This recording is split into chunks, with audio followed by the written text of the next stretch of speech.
these magical dreams are very old, you know. I mean, I do think we want to walk the golden streets of the imagination. Either we want it as heaven, or we want it as a Buddhist visualization of some mandalic realm, or we want to return to the high days of Atlantis, and virtual reality can deliver. You know, it can actually release you into literary narrative as though it were real.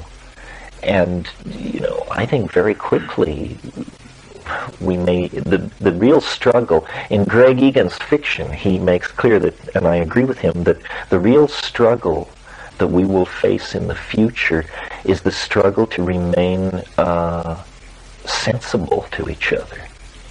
That there is going to be a tendency for us, like the head of a dandelion, to just explode in a million directions. Everyone their own private Idaho, everyone completely able to project their own fears, hopes, dreams, phobias, obsessions with such crystalline, hard-edged perfection and persuasive realism that the real struggle will be to remain coherent, for the word human to include us all and not exclude anyone. We don't want to divide into those who till the earth, those who went in machine bodies to the stars, and those who downloaded themselves into nanoviruses and disappeared over the edge of the event horizon into the black hole at the center of the galaxy. I mean, maybe we want these things. I like the idea of the human family, whatever its individual expressions and adumbrations, staying with a coherent image. I mean, of course, we're all different, but our commonality is in the bedrock of this planet. Something not lightly to be given up, I would think. Maybe unity is not the way to go.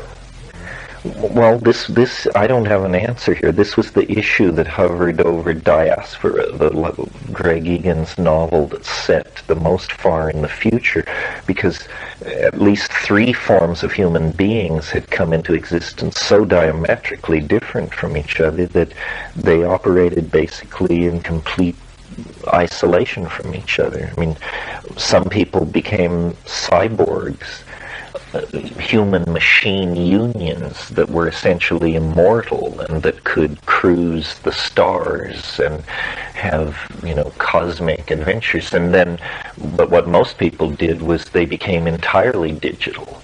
They had no interface to hardware. They simply became streams of electrons living out endlessly adumbrated fantasies in the synthetic realities.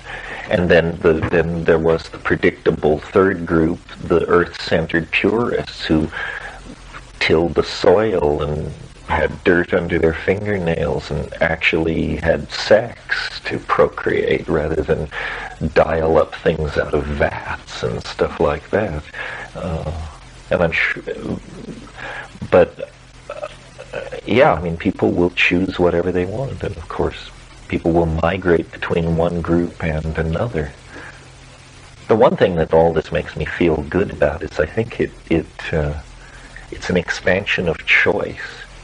And then, you know, presuming there's some kind of overarching dynamic, whether Darwinian or something else, it will all titrate out in whatever direction it wants to go. One fantasy I've had is that what man could do for the earth is make everything conscious. You know, that Grateful Dead song, "You Are the Eyes of the World." You know, let every eye lead to a conscious mind. Let the squirrel think, and the squid think, and the bumblebee think. Because for sure, you know, we will artificially create robot simulacrums for ourselves to pass among into the natural world as inhabitants of animal bodies. But why not just bring all animal mind to the threshold of sentience? Could that be done? Well, we don't know, because we don't know upon what foundation sentience rests, whether it requires a certain number of cc's of brain mass, or whether that's a completely preposterous and absurd notion.